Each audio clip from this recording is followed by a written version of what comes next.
By 1929, Chiang Kai-shek had realized Sun Yat-sen's dream of a China united under Nationalist Party rule. But Chinese unity was a fragile thing. The warlords had submitted, for now, but they were untrustworthy. Beyond the borders of the country lay the Soviet Union and Japan. Could either of these neighbors be trusted? Then there was the most dangerous enemy of all, in Chiang's estimation, the Communists. Welcome to the history of the 20th century.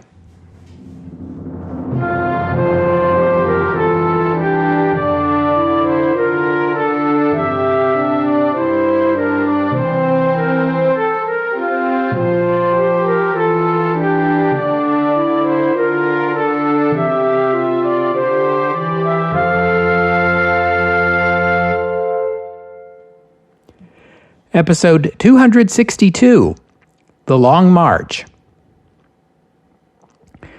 The last time we took a look at events in China was back in episode 234, which concluded with a Kuomintang government under President Chiang Kai-shek setting up shop in the city of Nanjing at the end of the year 1928.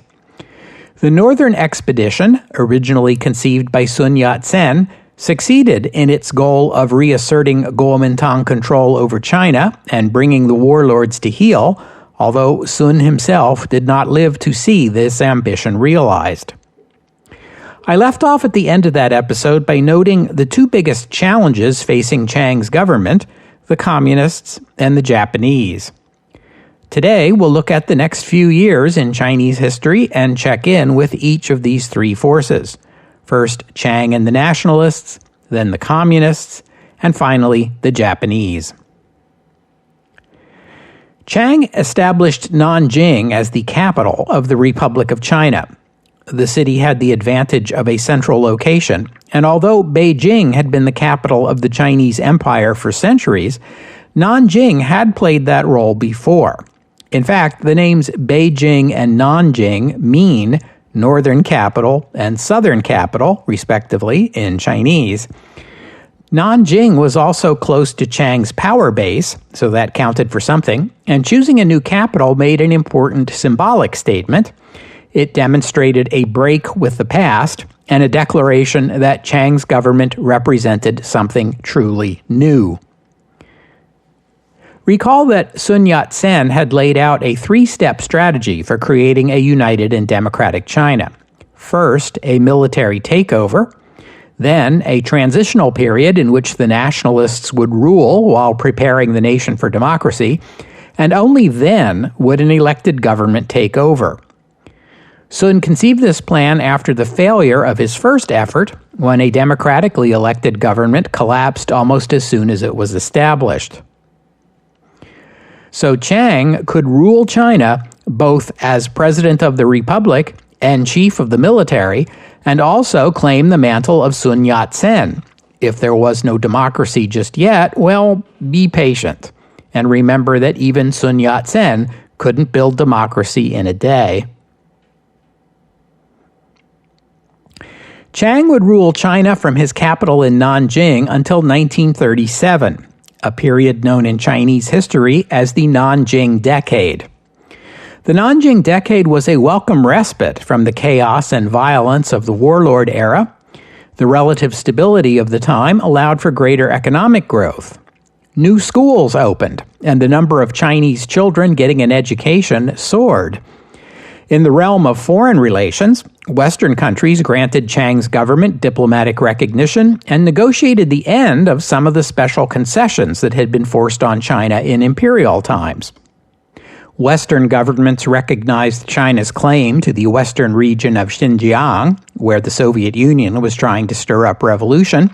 Western governments also generally recognized China's claim to Tibet, and refrained from extending recognition to the government of the Dalai Lama in Lhasa, although Tibet had been de facto independent, with the Dalai Lama running the country, since the end of the empire in 1911.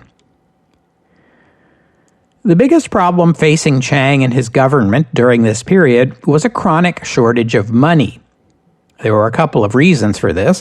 One was that China was still heavily in debt to foreign interests and still paying indemnities from earlier wars with Japan and Western powers. Also, whatever the Republic of China's powers were on paper, in practice, Nanjing only controlled a handful of provinces in the central coastal region. Warlords still governed the rest of the country. They had formally submitted to the rule of Chiang and his government, but that didn't mean Nanjing was getting all the tax revenue it was entitled to. The warlords were still spending most of the money on themselves and their armies first, and sending to the central government only what was left over, which usually wasn't much. As a ruler, Chiang had to choose between building the economy and building the army. He went with the army, and you shouldn't be surprised. Chiang had always been a soldier first. He had strong support in the army, and the army was the base of his power, so the army was always first in line for government spending. And most of the country was still controlled by warlords who supported Chiang mostly because they feared him. Every warlord who had opposed Chiang so far had come to grief. Small wonder the rest of them were suddenly filled with a patriotic urge to support a united China. But if Chiang's army got too small or too weak, those patriotic urges might disappear just as quickly as they arose. Also, economic growth was the priority of Wang Jingwei, who was, until recently, Chiang's most serious rival for the control of the Kuomintang and the Chinese government. Wang saw the value to China in economic development, which would increase government revenues and improve the lot of ordinary Chinese, thus reducing the appeal of communism. But if Wang was for something, Chiang was against it, so that was that. Wang was by this time no longer a factor in Chinese politics. And don't underestimate the power of Chiang's in-laws. Through his wife, Sung Mei-ling, known in the West as Madame Chiang, he was the late Sun Yat-sen's brother-in-law. Mei Ling was a daughter of the richest and most influential family in China, the Sungs. The Sungs had power and connection in Shanghai, just 200 miles down the Yangtze River from Nanjing, on the coast. Shanghai was a prosperous and bustling port city, the largest city in China and the fifth largest in the world. The Nanjing Decade was a golden age for Shanghai. It was the trade center of East Asia, dominated by the foreign concessions in the heart of the city, but also home to wealthy Chinese merchants and businesses. Its skyline defined by more skyscrapers than you'd see most places outside New York City. 20,000 anti-communist Russians had fled there after the Civil War. Shanghai was one of the few places that would take them in. In the 1930s, tens of thousands of European Jews would also flee here. Shanghai was called the Paris of the Orient, and the city attracted the rich and famous from Europe and North America who flocked to sample its glitzy department stores, theaters, dance halls, and nightclubs, not to mention its equally well-known opium dens, gambling halls, and bordellos. Shanghai was as famous for its vice and its criminal gangs as it was for its wealth and glitz. It was said back then that if God allowed Shanghai to exist, then he owed Sodom and Gomorrah an apology. There was a lot of money sloshing around Shanghai in those days, licit and illicit, and the Sungs were getting a taste of all of it. That meant Chiang was getting a taste of all of it, and so were his soldiers. If Chiang's government operated on nepotism, payoffs, bribes, family connections, and underworld gangs, just like Shanghai did, well, that seems inevitable.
out there in the remote, rural regions of China were the communists, who, in Chiang's view, were a greater threat than the warlords and the Japanese put together. Chiang had worked with the communists, accepted their support, then betrayed and slaughtered them. There was no turning back after that. You'll recall that Stalin and the Communist International had declared the time had come for communist revolution in China. The most committed communists took them at their word and launched the revolution, only to be smacked down hard by Chiang Kai-shek and the Kuomintang.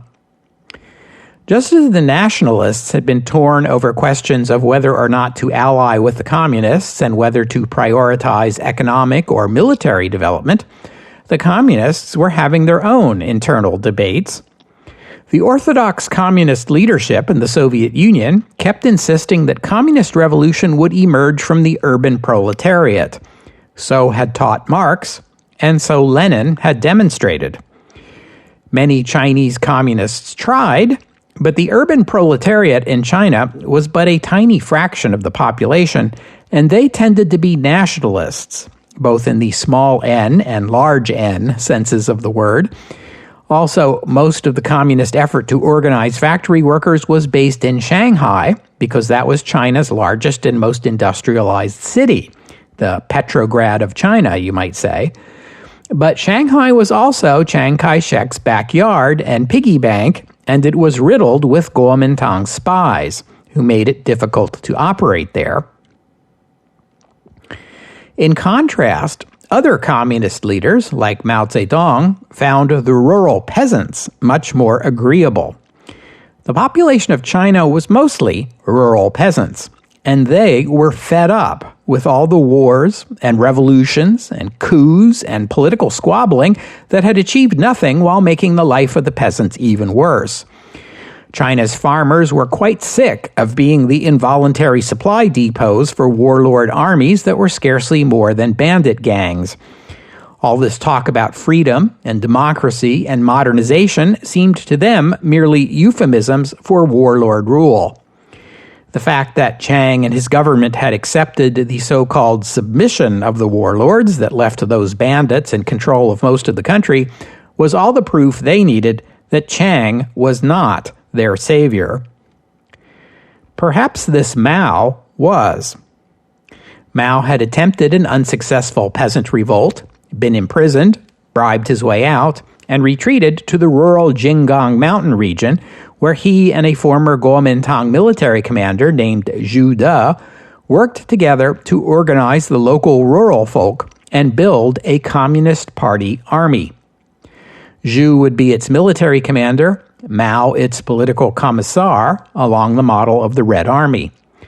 Soldiers would be trained not only in combat, but in politics, taught that their goal was not merely to unite China, but to remake it. Mao and Zhu had also learned from the rural peasants' hatred of the warlords. The Red Army of China would not and could not prey on the people as the warlord armies did and then move on. A people's army needed to be disciplined and respectful. This army would have to live in the country, among the rural people, for years. It would be reliant on the peasants to provide both support and intelligence on the movements of their enemies. So they strove to build an army of sons and brothers, as they put it. The People's Army would respect civilians. It would not harass women. It would pay for the supplies it needed. The army funded itself by confiscating the wealth of rural landlords and distributing their lands to the landless.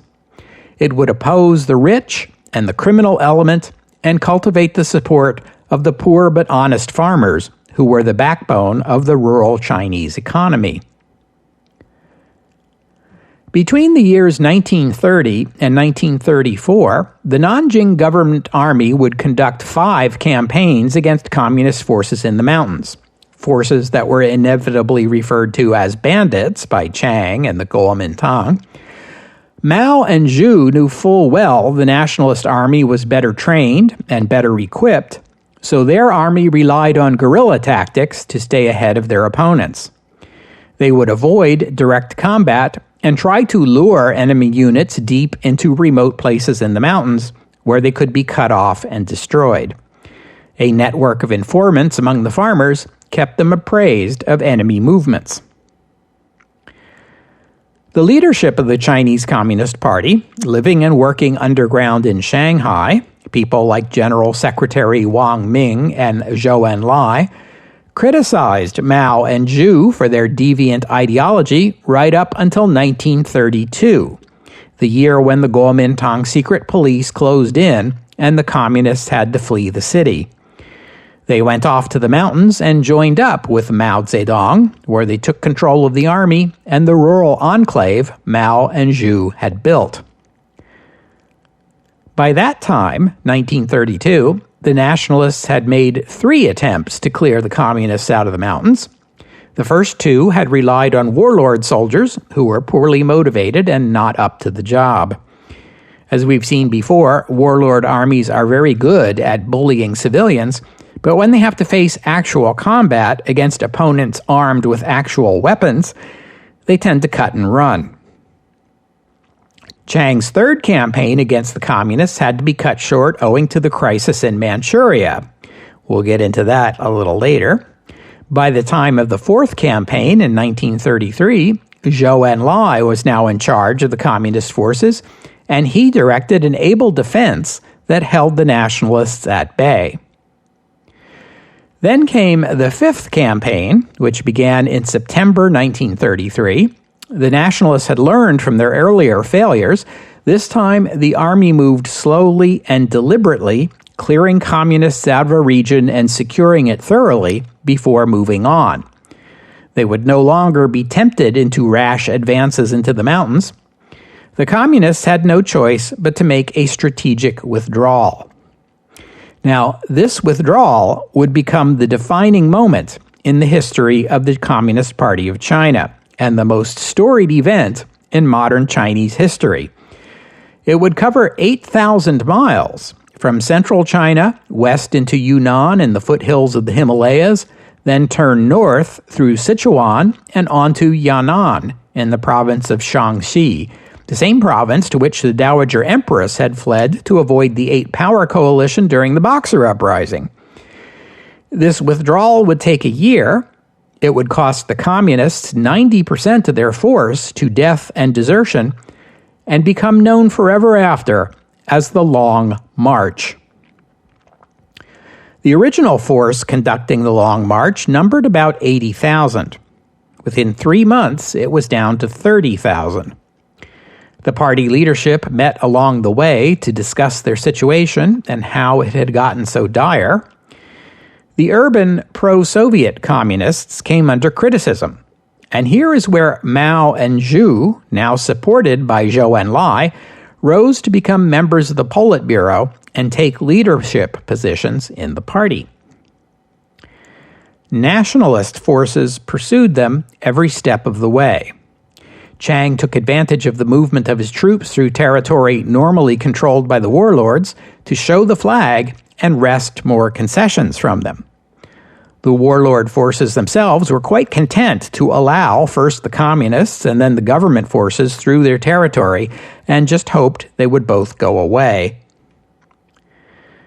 Mao and the communist leadership spent their days being carried along the march in sedan chairs while they slept.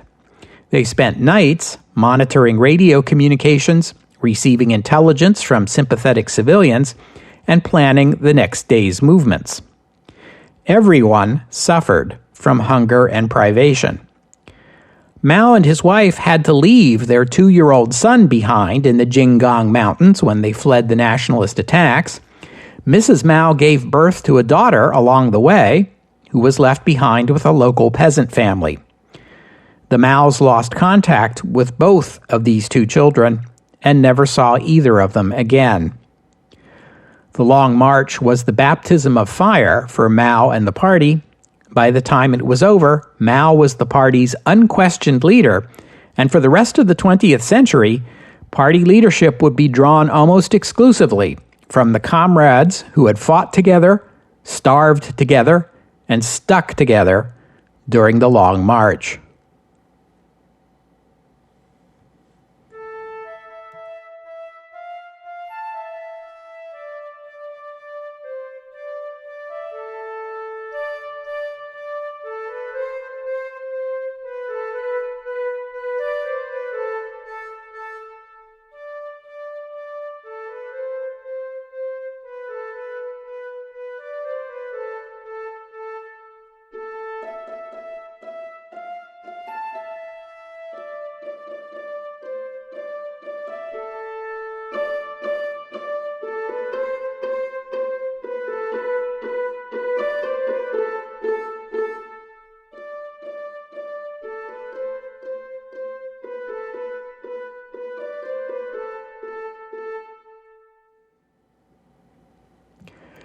All the way back in episodes 31 to 36, we talked about the Russo-Japanese War of 1904 to 05, which was a struggle between Russia and Japan over control of Manchuria, which is actually, part of China, not Russia or Japan.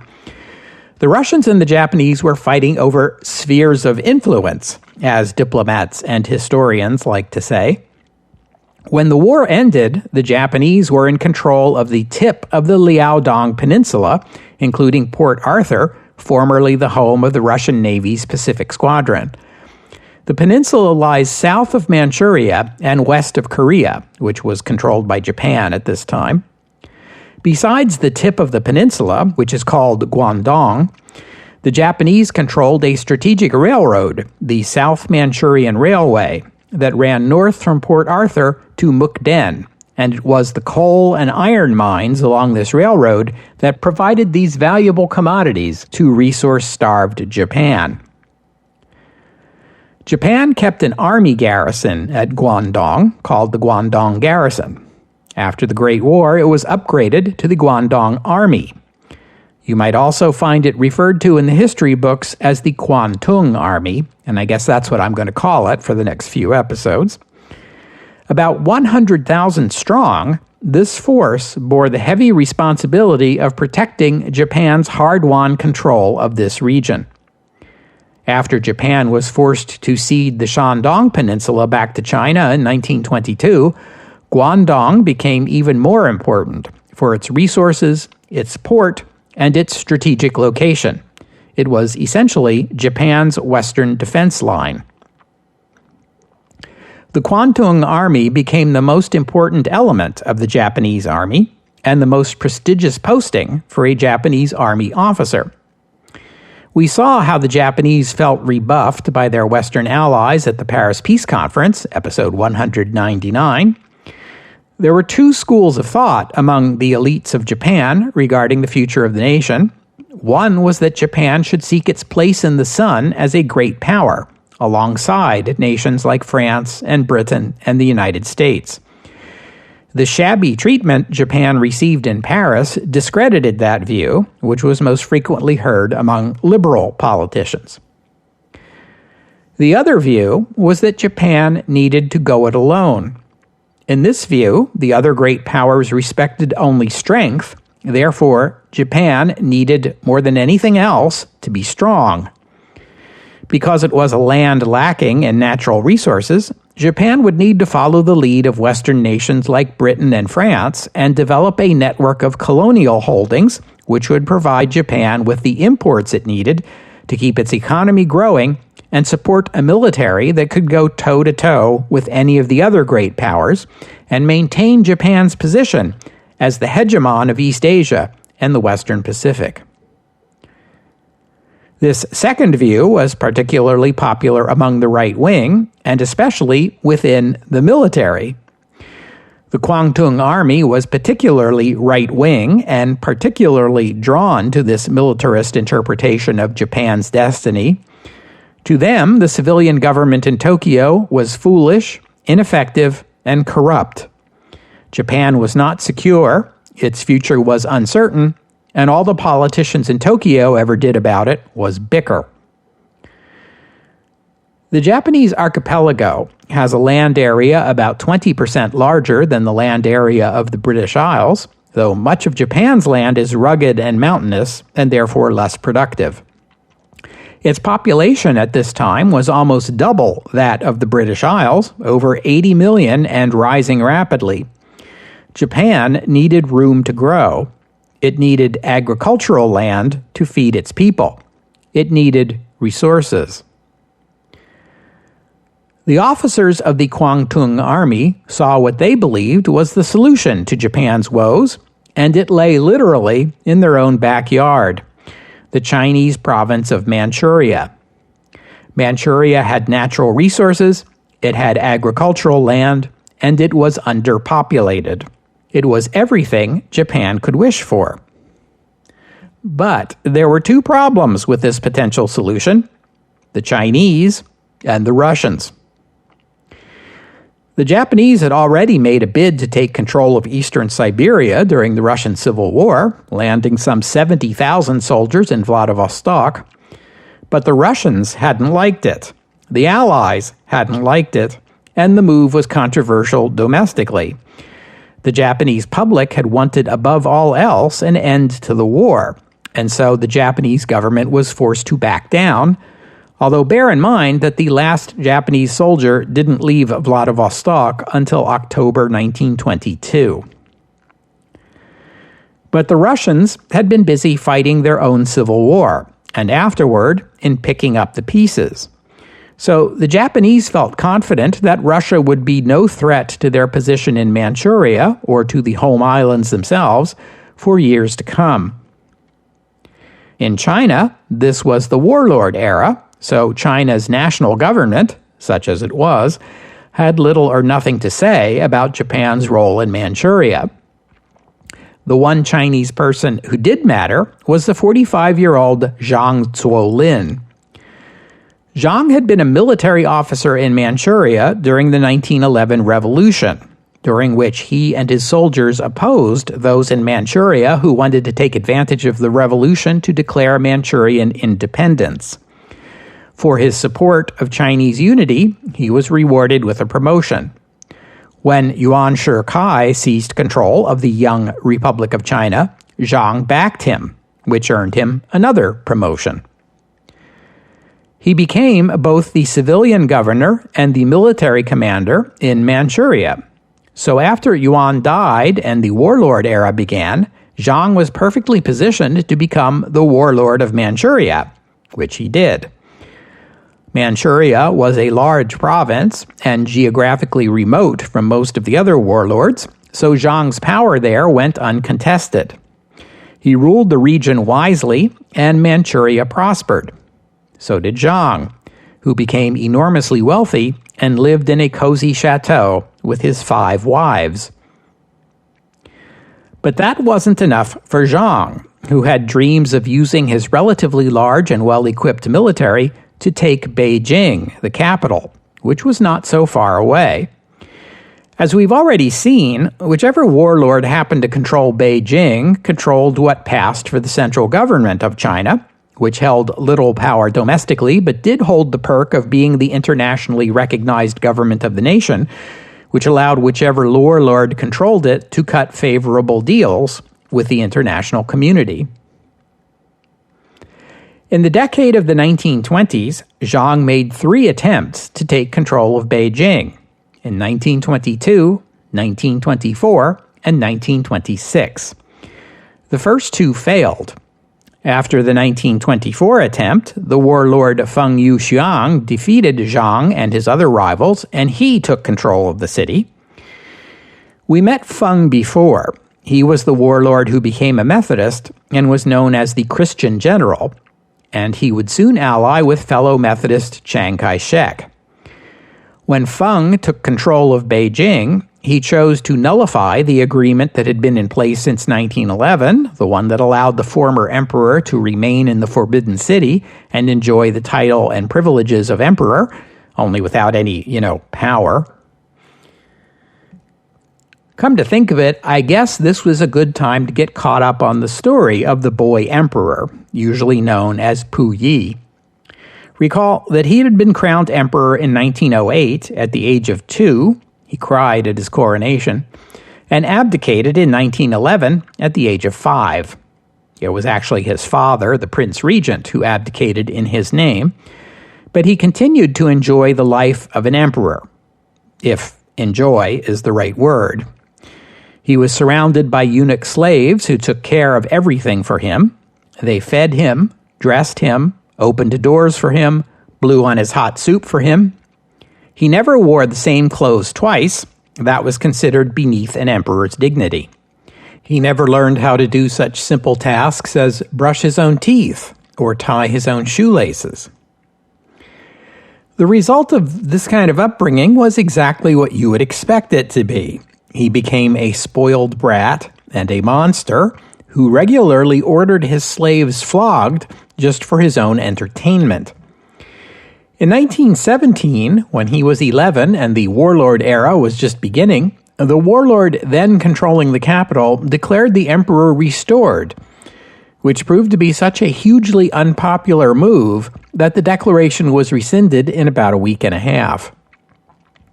In 1919, after the Great War ended, the emperor was just becoming a teenager, and it occurred to some in the Beijing government that the titular emperor was a potentially useful figurehead who might come in handy for some ambitious warlord. But it also occurred to them that the emperor would be of even greater use if he were something more than a spoiled child, so a tutor was brought in to help educate him in his imperial responsibilities.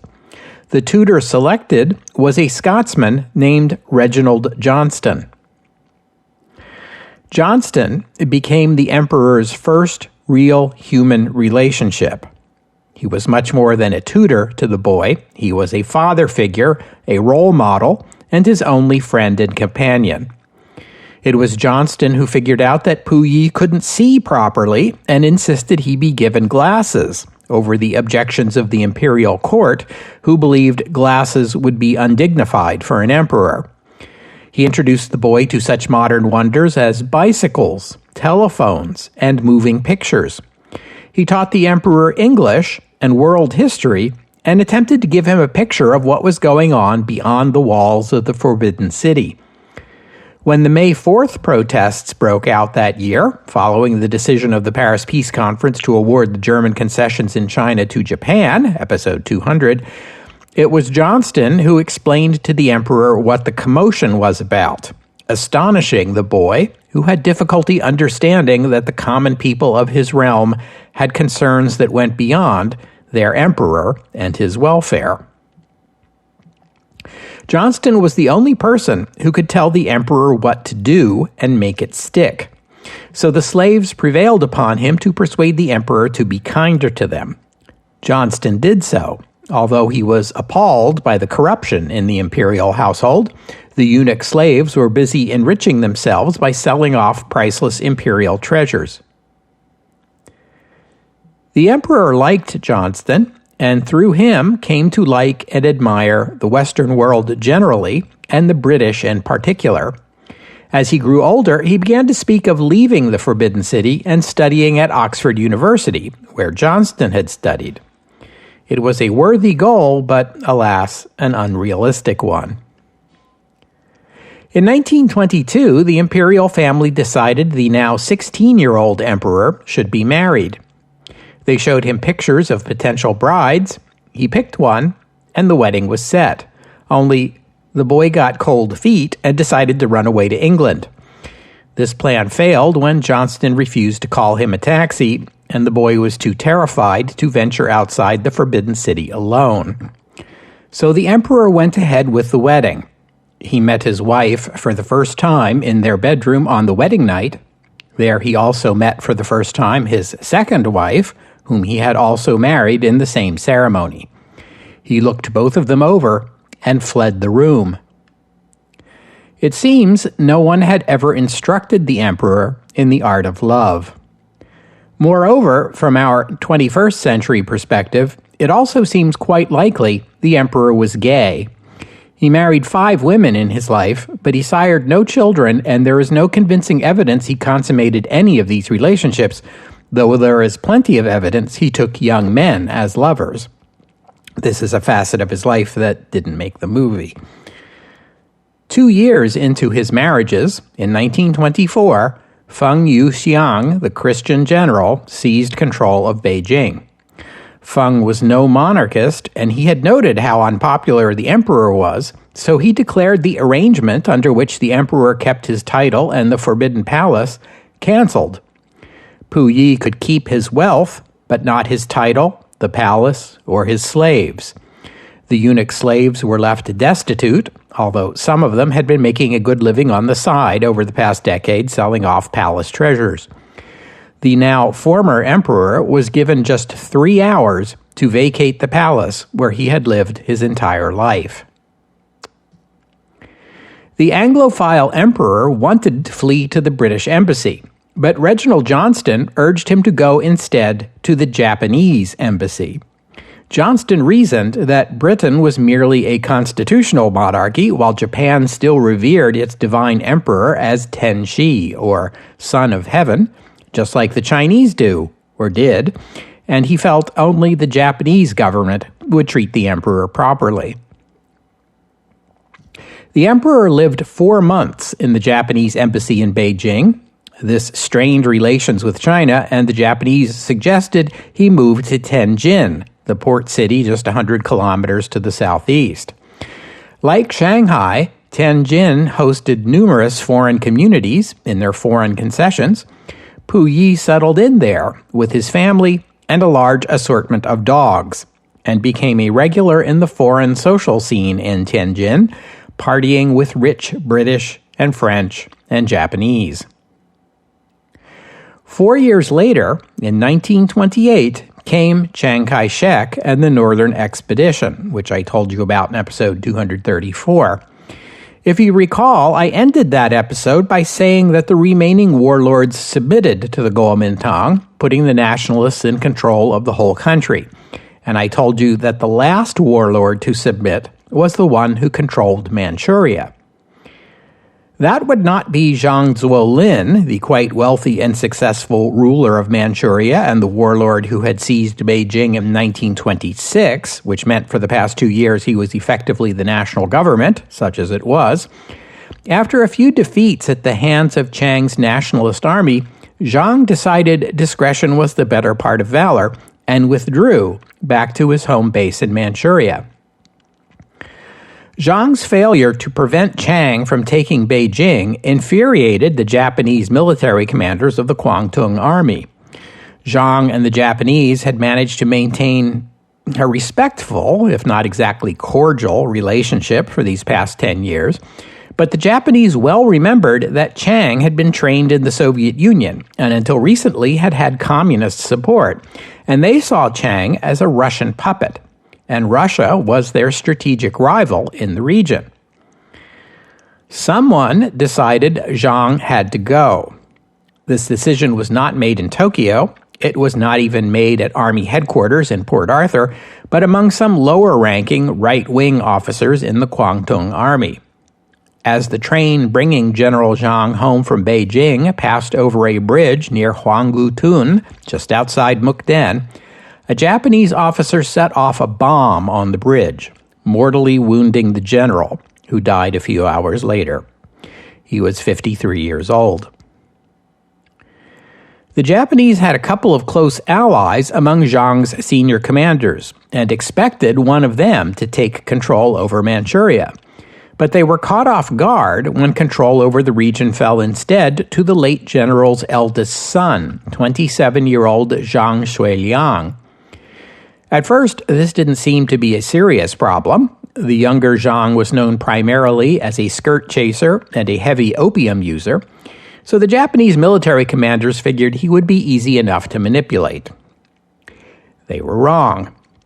Within days of his father's death, Zhang the Younger reached an armistice agreement with Chiang Kai-shek and proclaimed his loyalty to the nationalist government in Nanjing. The Japanese lobbied Zhang to declare Manchurian independence instead, but he refused.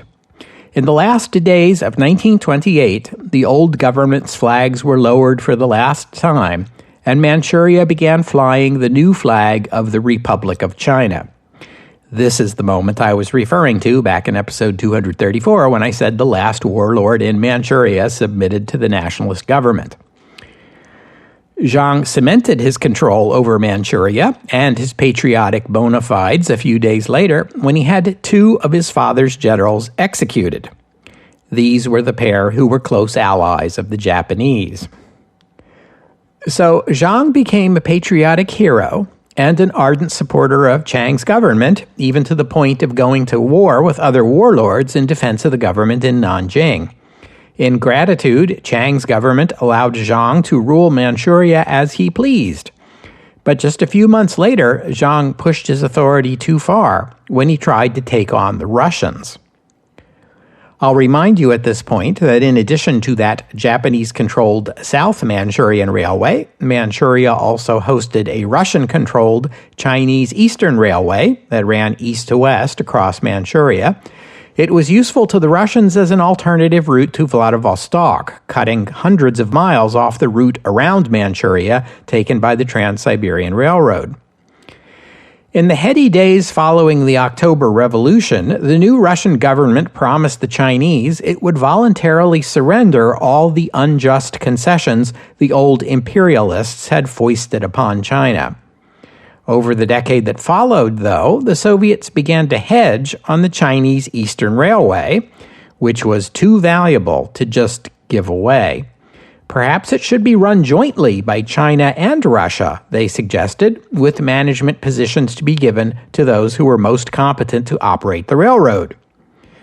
The unsurprising corollary to this argument was that most of the time the person best suited to a management position on the railway was a Russian. By 1929, Zhang had had quite enough of this. His troops forcibly removed and arrested Russian officials and took control over the railway. The Soviet government in Moscow responded by mobilizing the Red Army. Stalin was reluctant at first to order troops into Manchuria out of fear of the Japanese response. But the Japanese government, who were not at all happy with Zhang themselves, signaled to the Soviet government that they would accept Soviet military intervention in Manchuria so long as it was limited to securing the railroad corridor. The Red Army moved in smoothly and professionally, in stark contrast to Zhang's army, who, being warlord soldiers, had to stop at every town and village along their way to pillage before moving on. The Russians won a quick and decisive victory. By the end of 1929, the Chinese government was forced to accept Russian control over the railway. The efficiency and success of the Red Army made the rest of the world sit up and take notice. This was the first Soviet military action since the Civil War. Many foreigners had harbored serious doubts about the competence of the Soviet military. Those doubts were now gone. The Red Army was clearly a world-class military. The Japanese also took notice of this, just as they took notice that the Russians were clearly not ready to let go of their interest in Manchuria. They also took note of how badly the Chinese military in Manchuria had performed in actual combat. They put out feelers to the deposed Chinese emperor in Tianjin. Would the Manchu emperor be interested in returning to his native land and reigning there? That was where his distinguished ancestors had originated, and from there, their armies had moved southward and conquered all of China. Perhaps Puyi could begin in Manchuria and go on to duplicate the feats of his ancestors. The Japanese military stood ready to assist. Well, who could say no to an offer like that? Certainly not Puyi. He said yes. But that is a story for another episode. We'll have to stop there for today. I thank you for listening, and I'd especially like to thank Carlos and Tomislav for their kind donations, and thank you to Jimmy for becoming a patron of the podcast. Donors and patrons like Carlos and Tomislav and Jimmy help cover the costs of making this show, which in turn keeps the podcast available free for everyone. So my thanks to them and to all of you who have pitched in and helped out. If you'd like to become a patron or make a donation, just visit the website historyofthe20thcentury.com and click on the PayPal or Patreon buttons. The podcast website also contains notes about the music used on the podcast. Sometimes it's my own work, sometimes it's licensed, but many times the music you hear here is free and downloadable. So if you hear a piece of music on the podcast and you would like to know more about it, including the composer, the performers, and a link to where you can download it, that would be the place to go. And while you're there, you can leave a comment and let me know what you thought about today's show. And it's that time of year again. The holidays are upon us, so allow me to remind you that donations and patronages to the history of the 20th century make the perfect holiday gift. For me, No need to spend your valuable time shopping, no worries over whether it's the right size or the right color, and you can feel absolutely confident it will never be returned. Another giving option is a rating, that's where you click on the stars, or a review, that's when you write actual words, at the iTunes store, which is still where your rating and review carry the most weight, or wherever podcasts are available for download. And thanks again to everyone who has already supported the podcast by any or all of these means.